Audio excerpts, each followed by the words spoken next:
James, look at the state of me. I'm soaked through. Still, I mustn't complain. Fresh water is, after all, a vital ingredient in the art of making Scotch whisky. Aqua vita, or in Gaelic, Ushkabea, the water of life.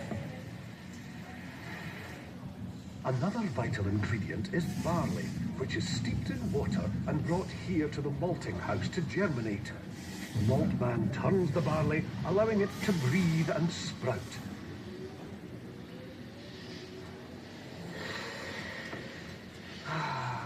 Can you no smell that? That, my friends, is the sweet smell of malted barley being dried here in the kiln. More specifically, it's the smell of burning peat. Now, peat is a young form of coal and another factor in determining a whisky's unique, final flavour. Is it just me? Or is it getting a wee bit hot in here? Oh, it's yourself. I was just having a wee breather. A bit like the malt here in the malt store, you might say. It's, waiting. It's biding its time, building up its strength a wee bit. Oh well, that's it. Onwards and upwards. Well, downwards anyway.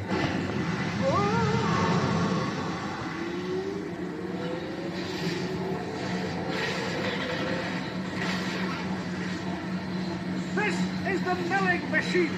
This is where the malt gets rudely awakened, crushed, ground and pulverized into what's known in the trade as grist. It's awfully noisy in here, but it's all part of an ongoing process, all a means to an end. Oh, it gets everywhere, this stuff. Oh, shit, mächtig.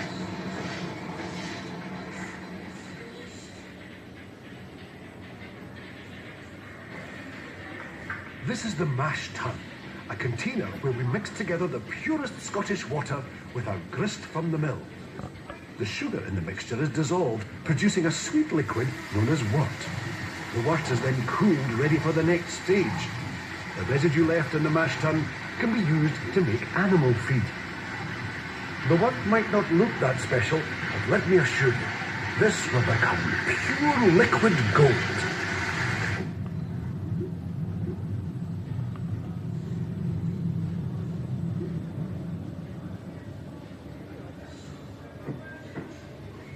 So what, I hear you ask, is the one magical ingredient which helps turn a malty, sugary wort into something with, well, let's say, a wee bit more of a kick to it?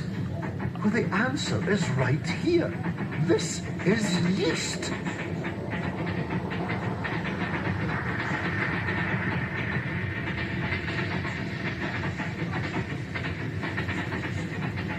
The importance of this microscopic yet explosive living organism simply cannot be underestimated.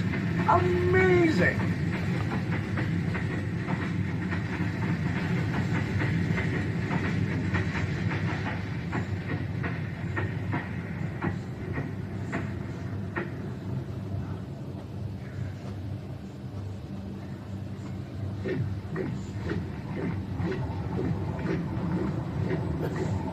And this is where the magic truly begins. This is the washback, where yeast meets wort and sugar turns to alcohol in a process known as fermentation, a heaving maelstrom of heat and foam.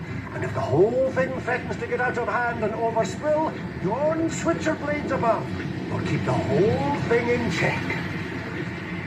And don't be taking too deep a breath in here, by the way.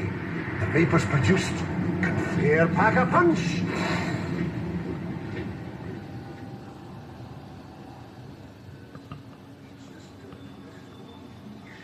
The alcohol content at this point is still too low and needs to be increased. We do this during distillation. Now, pay attention. The liquid is heated in a pot still, and because alcohol boils at a lower temperature, it separates from the water. The vapor rises up the neck and is cooled and condensed back into a liquid by a copper coil immersed in cold water, known as the worm. Here we see the cooling and condensing process in action. The liquid is now known as low wines, but it needs to be distilled again to further increase its alcohol content. And that takes place here, in the spirit still.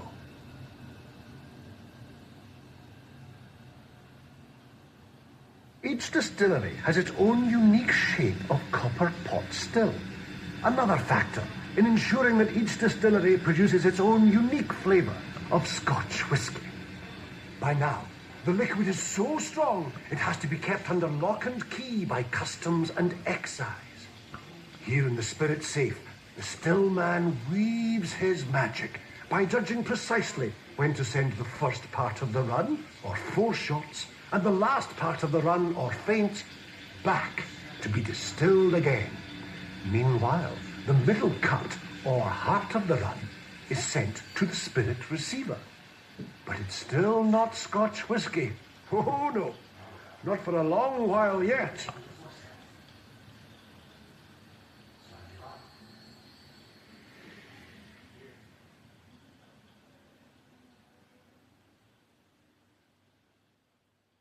These casks won't see the light of day for at least 3 years, some not for 12 or even 50 years. During this period of maturation, a whisky's unique final flavour is further enhanced by the wood of the cask that it's stored in. Its clear colour changed to a golden hue. What was once nothing more than barley and water magically matures into Scotch whisky. Ah, the sweet smell of evaporating whisky. Up to 2% each year just disappears. The angel's share, they call it. Ah well, I'm away to join the angels myself. Slanjava.